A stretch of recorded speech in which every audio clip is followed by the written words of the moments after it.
POCSO చట్టం కింద కేసు నమోదైన choreographer Jani master regular bail petition విచారణ బుధవారానికి వాయిదా పడింది. ఈ మేరకు రంగారెడ్డి జిల్లా కోర్టు ఆదేశాలు జారీ చేసింది. జానీ మాస్టర్ కు జాతీయ అవార్డు తీసుకునేందుకు ఈ నెల 6 నుండి 9 వరకు మధ్యంతర బెయిల్ ఇచ్చింది. కానీ అవార్డు రద్దు కావడంతో మధ్యంతర బెయిల్ రద్దు చేయాలని పోలీసులు పిటిషన్ దాఖలు చేశారు. మరోవైపు అవార్డు రద్దు కావడంతో మధ్యంతర బెయిల్ తీసుకోబోనంటూ జానీ మాస్టర్ కూడా కోర్టులో మెమో దాఖలు చేశారు. దీంతో నార్సింగి పోలీసులు తమ పిటిషన్ ను వెనక్కి తీసుకున్నారు.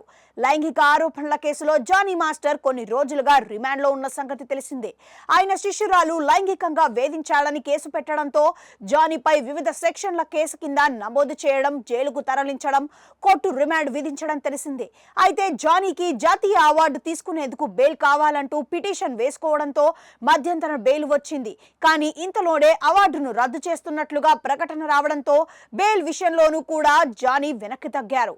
పోలీసులతో పాటు జానీ మాస్టర్ కూడా బెయిల్ రద్దు చేయండి అని కోరడంతో పోలీసులు పిటిషన్ దాఖలు చేసి ముందుకెళ్తున్నారు. ప్రస్తుతం జానీ మాస్టర్ చెంచల్గూడ జైల్లో ఉన్నట్టు తెలుస్తోంది. ఇప్పటికే అతడికి పోలీసులు విచారించడం జరిగింది. ఇంకా విచారణ కొనసాగుతోంది.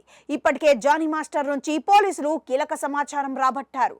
ఈ క్రమంలో అతడిని 4 రోజుల పాటు పోలీస్ కస్టడీకి కోర్టు అనుమతితో తీసుకోవడం జరిగింది. మరోవైపు జానీ మాస్టర్ ఎలాంటి తప్పు చేయలేదని, కావాలనే కేసులో ఇరికిస్తున్నారని ఆయన భార్య ఆరోపించిన సంగతి తెలిసిందే. కేసు రుజువైతే జానీ మాస్టర్ ని వదిలేస్తానని కూడా సవాల్ విసిరారు. బాధితురాలిని జానీ భార్య కూడా హింసించినట్లుగా ఫిర్యాదులో పేర్కొన్న సంగతి తెలిసిందే.